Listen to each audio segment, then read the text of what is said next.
How many of you have been in a situation, again, where you've learned information was valuable, you were excited about it, and you didn't follow through, and it wasn't because you weren't interested, it was because you're overwhelmed? Who's been there before? Raise your hand and say, aye. We want to help you to change that. The way you change that is by learning one simple skill.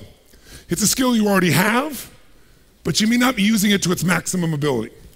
And tonight, rather than teach you the whole skill, let's just point it out. And the skill is called chunking. Chunking is the understanding that when you're first learning something, that something feels like many things. Case in point, you're gonna learn to drive a stick shift car and you're brand new at driving a car. Who can remember this experience? And was it overwhelming, yes or no? Why? Because driving a car today for most of you is one chunk of information. I'm gonna go drive. That's it. Because most of what you've done, you got cognitive knowledge about, you repeated it enough with enough emotion, you did it enough in your body. Now, all of those complex things happen, and what you call it is just driving. But the first time you were driving, it was a lot of different activities. I can remember, they called me speed racer because I couldn't figure out how to get anything going. I got in the car, okay, accelerator, brake, got that, watched the road, and I'm supposed to do this too? And watch the rearview mirror? No, this ain't happening, right? Because it was overwhelming. Because what it was one chunk of you was figuring out how to accelerate, one part of you brake, another part of you's got to watch the road, another one's watching the rearview mirror, another one's got to figure out the timing of moving this in. But after a while, it just became driving. And most of you drive today literally on automatic pilot. Because many of you, how many of you have ever done this? You're driving along, and all of a sudden your mind goes somewhere else, and all of a sudden you go, who's been driving? Who's had that experience before? Say aye. Well, who's been driving is your subconscious mind, the part of you that makes your heart beat 100,000 times a day without you having to think about it even when you're sleeping. And your subconscious absorbs way more when you're in a position of total absorption like you are here, immersion, more than your conscious mind does. But what will make you confident and help you is if you can design a few triggers or a few ways to take all this math stuff and break it into the way most people learn. Most people think 1, 2, 3, mini. They get past 3 chunks and they get a bit overwhelmed. So we have these 7 tools that we're giving you, these 7 pillars. The first one we spent the morning on was this concept of taking stock. And there are these 5 questions. That's the first pillar. Once that's in place, now we focus on the second one, innovation and marketing, which we're gonna touch on tomorrow and we touched a little bit on today. Then we go to the third one. It's strategy versus tactics.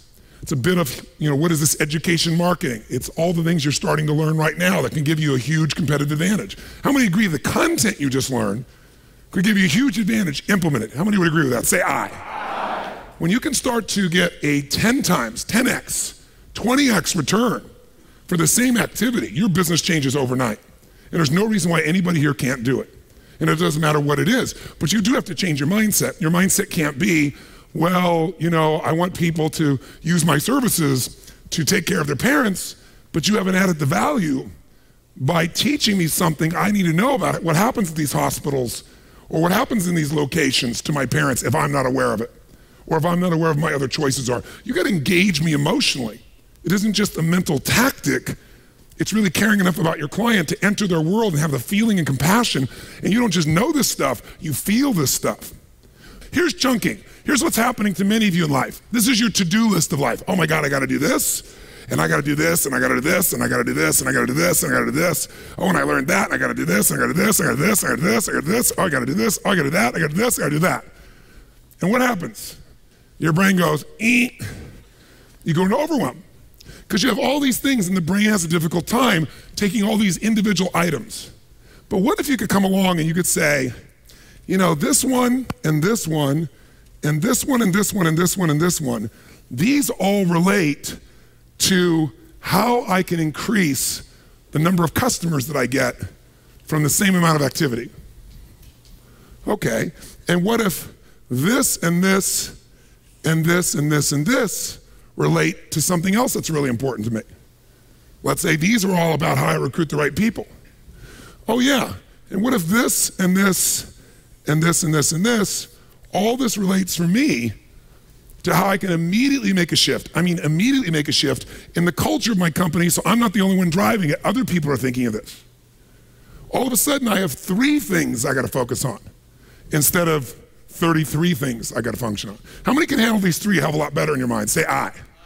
So I'm always looking for chunking devices, ways that take the complex and at least chunk it. Even if I don't get it, at least I can put it in the right slots. I can go, okay, if I can remember the overall theme, then I can come back here and I can look at these individual things and figure out how to, implement them. So Jay Abraham's gonna be here tomorrow. Jay's been a friend of mine for years. And Jay and I were talking, I don't know, 18 years ago, 19, 20 years ago, I don't know how long ago, it was a long time ago. And I was interviewing him, and I was saying most people in business is complex. That's why most people don't do it. And as a business becomes more successful, does it become more complex or less complex usually? Which one? More complex. But complexity can also be simplified if you learn to chunk things, if you learn to organize things. There's a lot of activity, for example, in sending an email, but today for most of us it's one chunk. It's been automated for us. Well, you can do the same thing with your business as it gets more complex. So I was saying to Jay, there's gotta be a way, when we talk about all these tools for improving your business, I mean, really, there aren't that many ways to improve your business. If I wanted to improve my business and I said, look, a significant jump in most people's business would be 10 or 20%, but how many agree 33% big jump in your business? How many agree with that? Say aye. How many love to have a 33% jump? Say aye. I'm gonna show you right now in less than 15 minutes how to do it. It's so damn simple. Because there aren't that many things you can do to grow that business. In fact, there's only 3 things. What if you could grow that business 250% in the same time period? Really, truly do it. How many be interested in that? Say aye. Aye. Great, then let's chunk it right now.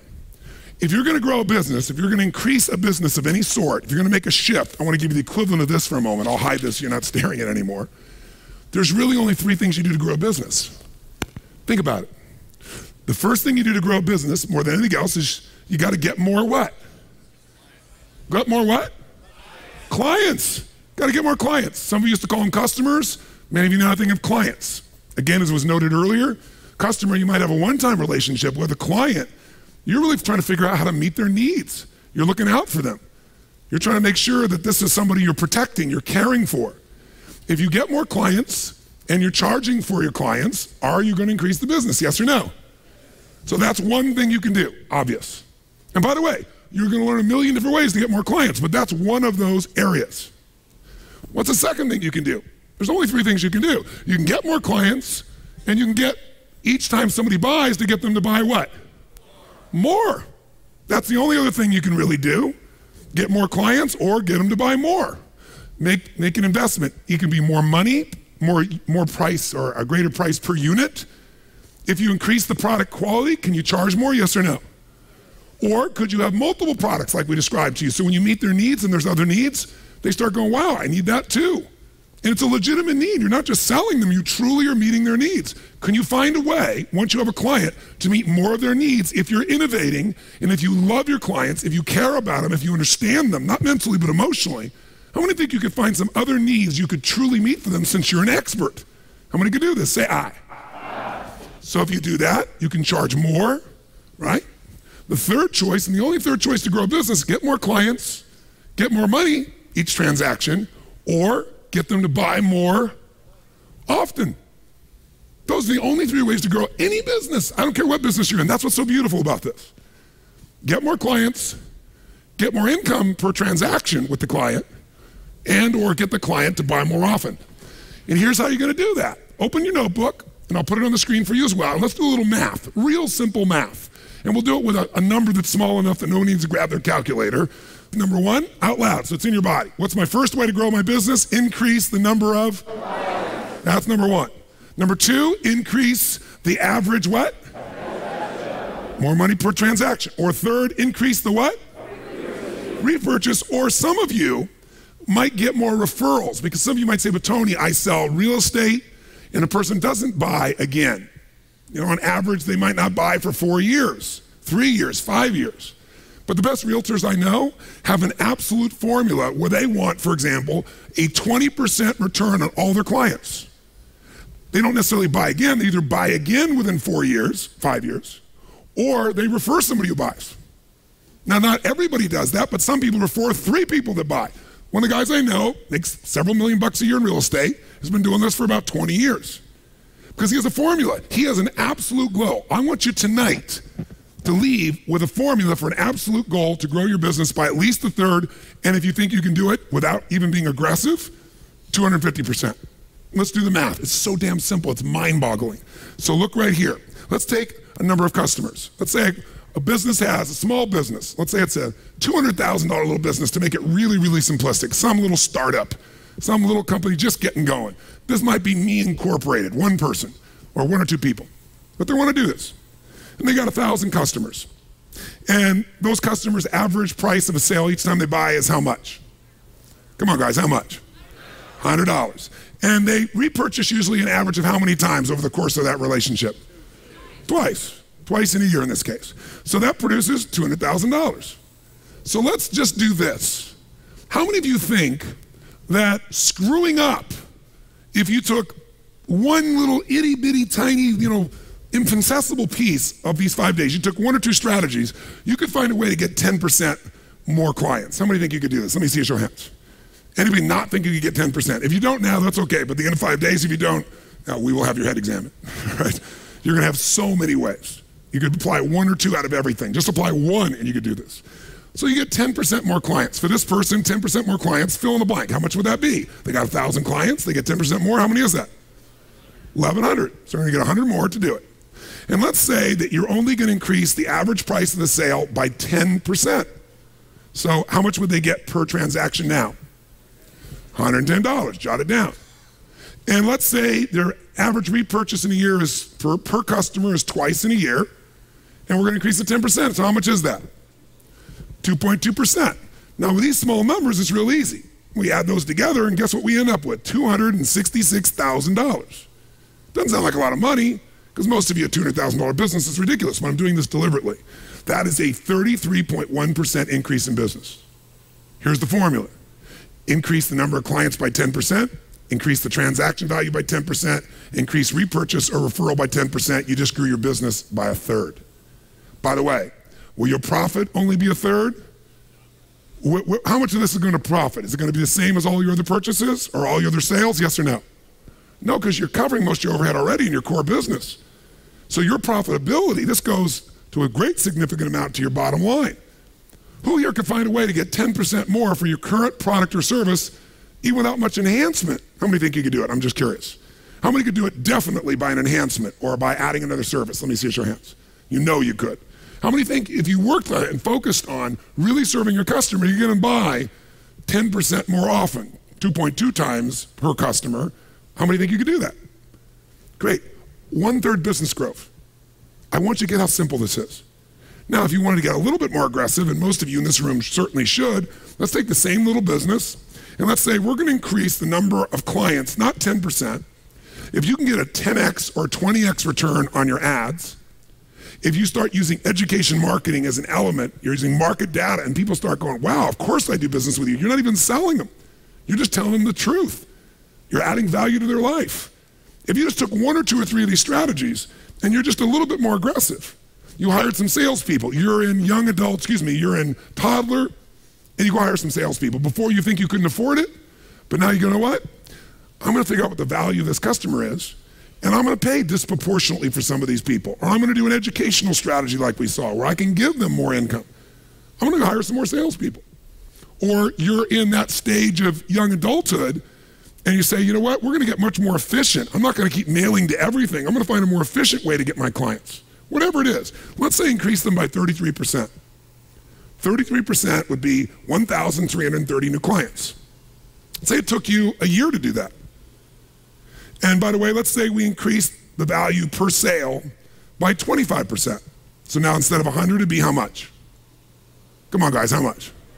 125. And let's say we increase the repurchasing frequency by 50%, 50% more. Which, by the way, if somebody loves you, they're not going to buy 2.2 times. They probably buy 3 times in a year if you're really adding the value. So that's 3 times. Now, when you put those numbers together, what do you end up with, by the way? You end up with a $500,000 business that used to be a $200,000 business. Who thinks they could do this in a year? I'm just curious. Let me see your hands. You could do it, frankly, without most of the strategies you're learning here.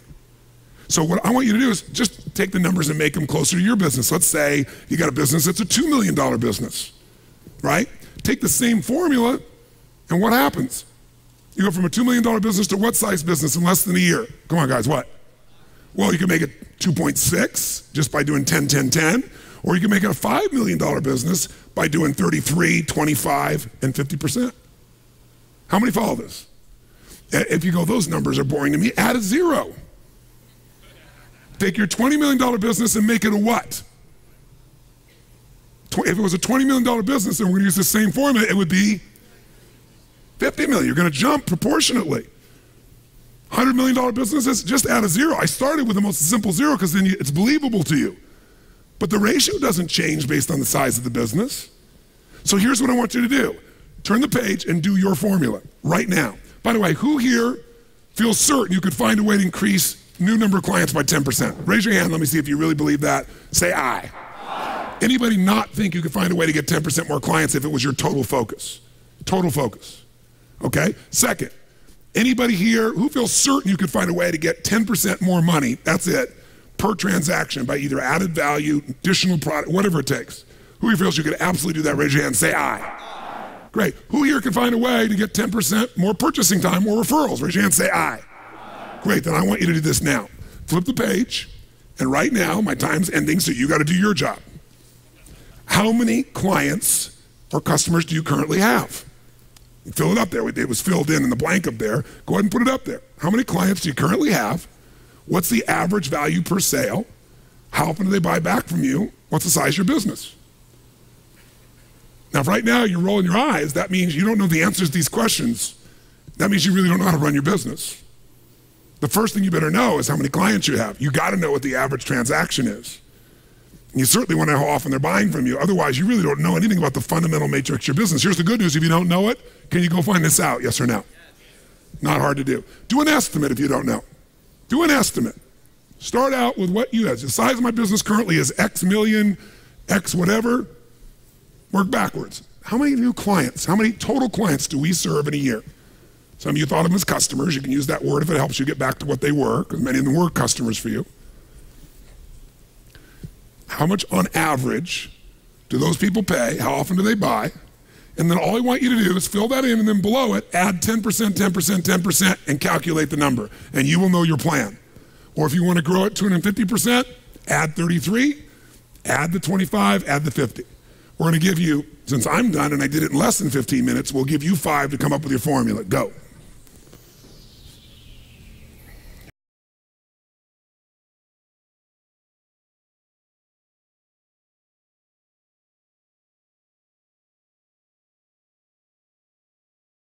How many have been able to complete this? Let me see your hands. How many have come up with this? Great. If you got a question, 2 or 3 quick questions, I try to answer a few. The biggest question I'm hearing from several people, Mark, were you over there? Where are you, Mark? Yeah, Mark, would you share your question so we give a perfect example? Give me hands. Mark, ladies and gentlemen.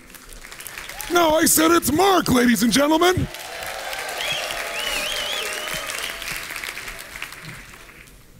Share with him your question because it's the nature of many people's questions.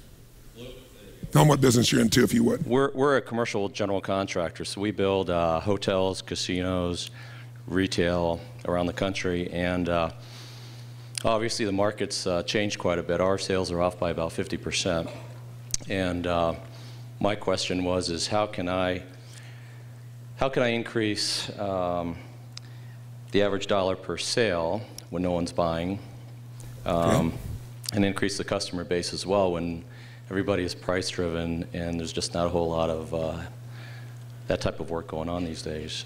So 2 things I want you to notice. Ask and you shall what? Ask a lousy question, you get a lousy what? How come I can never lose weight? Because you're a pig. If you ask that question of your own mind, your brain's gonna go, because you're a pig. I'm using the example of what happens in people's minds. How many know what I'm talking about here? Say aye.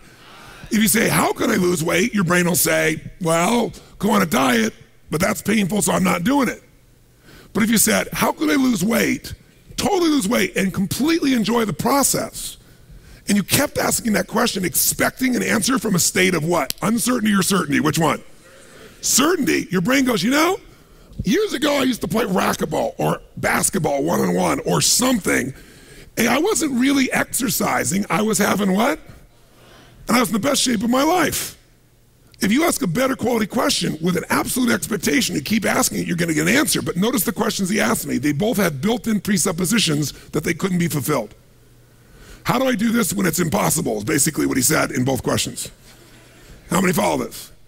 So I didn't let that happen. I just said to him, I didn't say, oh no, the market's going to change, or oh no, people will pay more money. I didn't see either one of those things. Instead, I met his world. I came to him instead of saying, well, just as you heard with roofing contractors, you can absolutely change somebody who's price-driven to something else with education marketing. When they start to see it's more risky to pay that price, but that's your job to come up with that core story. I didn't tell him that. That would have been one way to do it. I said to him instead, when you're trying to do this, you're presupposing that this is the only product you can offer. You're presupposing this is what we do. We do about 6 projects a year, he told me, of what, $5 million each?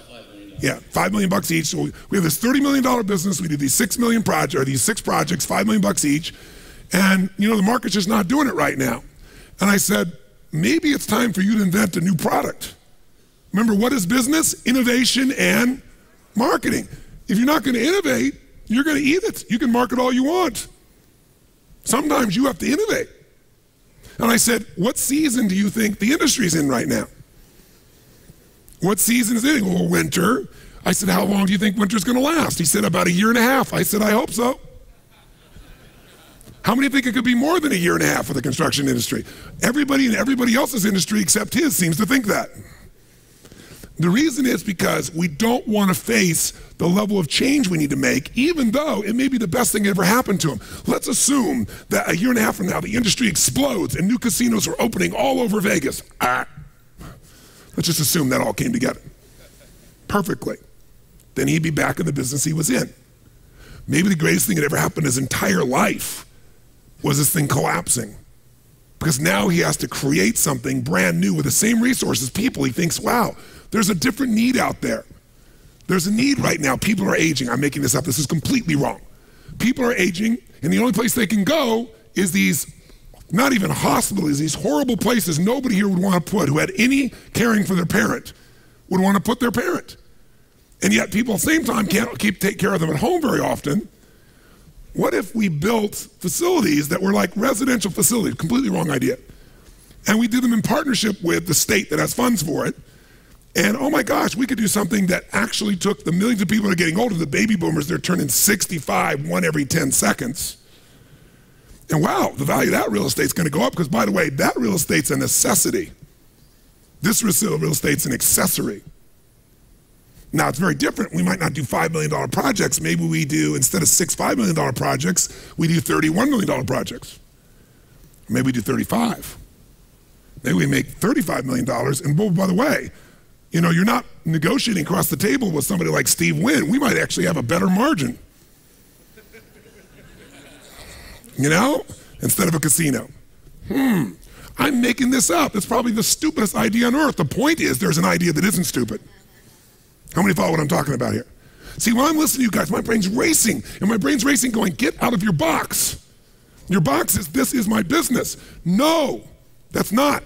Your business is resourcefulness. Your business is meeting needs. Your business is adding more value to people than anybody else dreamed of. Your business is your creativity. Your business is your people and resources and ideas. When you start falling in love with your product, you're screwed. Because eventually that product's going to be out of date no matter how good it is, no matter how many years or decades you've been doing it for. And I said, by the way, what if it's not turned around 1.5 years from now? Wouldn't now be the time for you to be coming up with a new product or service? How many follow what I'm talking about here? Somebody asked me a similar question saying, you know, I'm in the business of insurance, and a client's, I get the price is fixed by the insurance companies. And, you know, they don't really do the referrals. I said the same thing. You have this delusion that this is the only product you can sell. Maybe the way you do this formula is you keep that business fixed, but now you have the new business with this ratio of these new products or services you can offer the same clients. This is the creativity. This is what's going to change your life and business. By the way, in the beginning it's scary, or maybe it's exciting. Maybe there's a part of you that's been yearning for a long time to be growing again and feel alive, because progress equals happiness. He starts making progress on this, even if he's not there yet, he and his organization are come to life. People are going to feel like, man, this is it. Maybe this really was a gift. The guy that worked for Lehman Brothers, or woman, who used to get up out of Connecticut or wherever they were and get on the train and spend 3.5 hours going back and forth to work every day, and they got to be there by 6:37 or 8 in the morning, and they get home at 10 or 11 at night, and they don't know their kids, and they don't know their husband or wife, and their health is deteriorating, and they're making lots of money. Maybe the best thing that ever happened in their lifetime was for Lehman to go under. Because now they get to reinvent their life based on the new season and the new nature and what they really want and why they're doing it all in the first place. Is this making sense to you? Yes. These guys, these next 4 or 5 days, give yourself the gift to say, I'm gonna work harder than I've ever worked on the business. Not in the damn thing. You guys work hard in your business all the time. We all know this distinction intellectually, but how often are you really doing it? That's why we'll go day and night. Listen, I can make this a hell of a lot easier on me and you. I can just pop in and out and do nothing. I want to make sure when you leave in these 5 days, you leave with a plan that you can look yourself in the eye and anybody else and go, if I screw up, it's going to be like this. That's the goal we have here. And so you don't have to do it all. But I do suggest this. The other way you chunk is when all that stuff's in your head, you still got it in short-term memory right now, but you won't by morning. Now you may have written it down, but you're going to then have to take time to go review all this stuff again. So here's what I do as a practice. When I want to master something, when I was learning neurolinguistic programming, I'd sit in a class and we'd go all day, and their idea was like, 9 to noon and then noon to like 3, and everybody's like, wow, that was a long day, right? See, my view is if you're really building something and you got this and people go, well, I have no time to build a business. I'm working, 9 to 5. Well, what are you doing from 7 to 2? That's the second shift. If your business isn't going, that's the shift you better take on. Because your family deserves it, you deserve it. If you did it for a short period of time, you'll have such a new momentum that you can have a job that's working 3 or 4 hours a day. But if you don't do what's necessary, when it gets winter, I gotta tell you something, you gotta work harder in winter. You gotta go out and chop the wood and bring it in, but you also can ski and snowboard and do all those other cool things. It's a different game. But here's what I do right now. You got so much you pulled in today. Here's what I did when I learned NLP. I'd sit down and I would just write out 2 lists. One list was every principle or distinction I could pull out of my head while it was still there. I made myself, see, everything you've ever seen, heard, tasted, touched, or smelled is in your nervous system. But it gets stored, but if you don't retrieve it in a short period of time, you don't get the ability to really retrieve it very well. It's not linked up. But if while it's in your memory, you quickly go grab it, you set up the retrieval system, you'll be able to get it again. So I'm gonna ask you to do this every night, and we're gonna do it right now for just 5 minutes. So what distinctions did you make today that could absolutely change your business forever? Well, you just learned one. I just learned the 3-step formula for growing my business by 1/3 to 250% that I know is totally doable. So I'd write down the principle, and I'd write down if there was an action item. Like some of you right now, when you go home, you shouldn't leave this whole binder. You should be able to go to the back of this binder and go, here's my action list. I'll decide when I'm gonna do it later, or I'm gonna lock down when, and I'm gonna make sure I follow through and implement this. How many think this 3-step plan would be invaluable for you to be focusing on ongoing? Raise your hand if you believe this would make a difference. Say aye. Great. So I'd write down the principle, and I'd write down an action item. If you don't know the number, then I'd say, I'm gonna get the number of clients, I'm gonna call someone tomorrow. I'd write down an action item. I'm gonna make sure I get the number of clients, I'm gonna find out what our average is, or I'm gonna call my accountant, get them to do it for me, or I'm gonna meet with my team when we get home, and we're gonna establish this is the plan. You don't just take the information in and go, isn't that interesting? You come up with principles and action plans. What other distinction did you make today that was valuable? Any little one, you could go, I made that distinction about education marketing. I knew the distinction before, but I'm not doing it. Here's what I heard different tonight. I heard this story, that triggers me. That story about the shoes, really thinking about to the point that all these different things that'll make somebody, the nerves in their feet, I need to look at that in my business. You write down the principle and you're like, okay, action item. I'm gonna figure out what's the equivalent. What's gonna be my core story? Or I'm gonna hire Empire. Or I'm gonna say, screw you, Empire. I'm gonna go to your website and I'm gonna go do it myself, but make it an action item. So principles, stories, action items, you got 5 minutes, write as fast as you can. Make 2 columns. One of those is any principle, any story, any distinction that'll trigger a memory in you. The other is the action item. Go for it now.